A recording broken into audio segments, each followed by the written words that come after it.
ಬೆಳಗಾವಿ ಜಿಲ್ಲೆಯ ಚಿಕ್ಕೋಡಿ ತಾಲೂಕಿನ ಶ್ರೀ ಕ್ಷೇತ್ರ ಯಡೂರದಲ್ಲಿ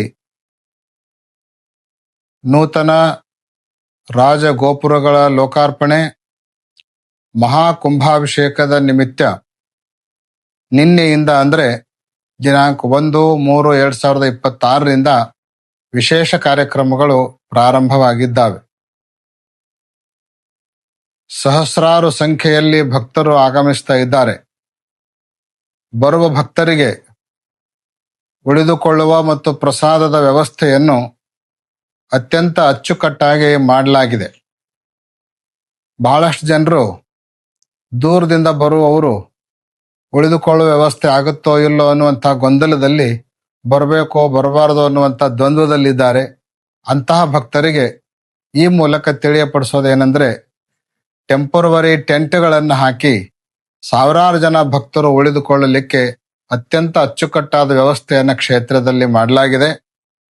ಅದಕ್ಕಾಗಿ ದೂರದಿಂದ ಬರುವ ಭಕ್ತರು ಕೂಡ ನಿಶ್ಚಿಂತೆಯಿಂದ ಕ್ಷೇತ್ರಕ್ಕೆ ಆಗಮಿಸಿ ಕ್ಷೇತ್ರದಲ್ಲಿ ಅಭೂತಪೂರ್ವವಾಗಿ ಮತ್ತು ಐತಿಹಾಸಿಕವಾಗಿ ನಡೆಯುವಂತ ಕಾರ್ಯಕ್ರಮದಲ್ಲಿ ಪಾಲ್ಗೊಳ್ಳಬೇಕು ಅನ್ನುವಂತ ಕರೆಯನ್ನ ಈ ಮೂಲಕ ಕೊಡ್ಲಿಕ್ಕೆ ಬಯಸ್ತಾ ಇದ್ದೇವೆ. ಸಮೀಪದಲ್ಲಿರುವಂತ ಗ್ರಾಮಸ್ಥರು ತಮ್ಮ ಊರುಗಳಿಗೆ ಬಂದು ಹೋದ್ರೆ ದೂರದಿಂದ ಬರುವಂತಹ ಭಕ್ತರು ಮಾತ್ರ ಈ ಟೆಂಟ್ಗಳನ್ನ ವಿನಿಯೋಗಿಸಿಕೊಳ್ಬೇಕು.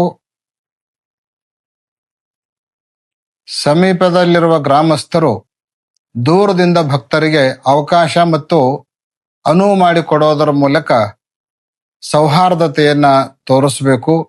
ಸಮೀಪದಲ್ಲಿರುವ ಭಕ್ತರು ಹೋಗಿ ಬಂದು ಮಾಡಿದರೆ ದೂರದಲ್ಲಿಂದ ಬಂದಿರುವಂತ ಭಕ್ತರು ಇಲ್ಲೇ ಉಳಿದುಕೊಂಡು ಈ ಕಾರ್ಯಕ್ರಮದಲ್ಲಿ ಪಾಲ್ಗೊಳ್ಳಬೇಕು ಅನ್ನುವಂತ ಕರೆಯನ್ನ ಈ ಮೂಲಕ ತಿಳಿಸ್ತಾ, ಆ ಟೆಂಟ್ಗಳನ್ನ ದೇವಸ್ಥಾನದ ದಕ್ಷಿಣ ಭಾಗದಲ್ಲಿರುವಂತಹ ಏನು ದಾಸೋಹ ಮಂಟಪ ಇದೆ, ಆ ದಾಸೋಹ ಮಂಟಪದ ಹಿಂಬದಿಯಲ್ಲಿರುವಂತಹ ಕಲ್ಯಾಣ ಮಂಟಪಗಳ ಪರಿಸರದಲ್ಲಿ, ಆ ಕಲ್ಯಾಣ ಮಂಟಪಗಳ ಮುಂಭಾಗದಲ್ಲಿ ಈ ಟೆಂಟ್ಗಳನ್ನ ಅತ್ಯಂತ ಅಚ್ಚುಕಟ್ಟಾಗಿ ನಿರ್ಮಾಣ ಮಾಡಲಾಗಿದೆ.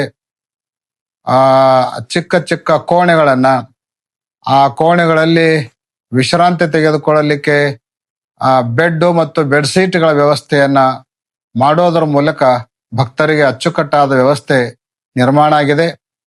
ಪ್ರಸಾದ ಬೆಳಗ್ಗೆಯಿಂದ ರಾತ್ರಿಯವರೆಗೆ ಕಂಟಿನ್ಯೂ ಆಗಿರ್ತದೆ. ಅದಕ್ಕಾಗಿ ಈ ವೀರಭದ್ರೇಶ್ವರನ ಭಕ್ತರು, ಯಡೂರಿನ ಭಕ್ತರು ದೂರದಲ್ಲಿದ್ದವರು ಕೂಡ ಇಲ್ಲಿ ಬಂದು ಈ ಕಾರ್ಯಕ್ರಮದಲ್ಲಿ ಪಾಲ್ಗೊಂಡು ವೀರಭದ್ರೇಶ್ವರನ, ಭದ್ರಕಾಳಿ ಅಮ್ಮನವರ ಕೃಪೆಗೆ ಪಾತ್ರರಾಗಬೇಕು ಅಂತ ಈ ಸಂದರ್ಭದಲ್ಲಿ ಸೂಚನೆಯನ್ನು ಕೊಡ್ತಾ ಇದ್ದೇವೆ.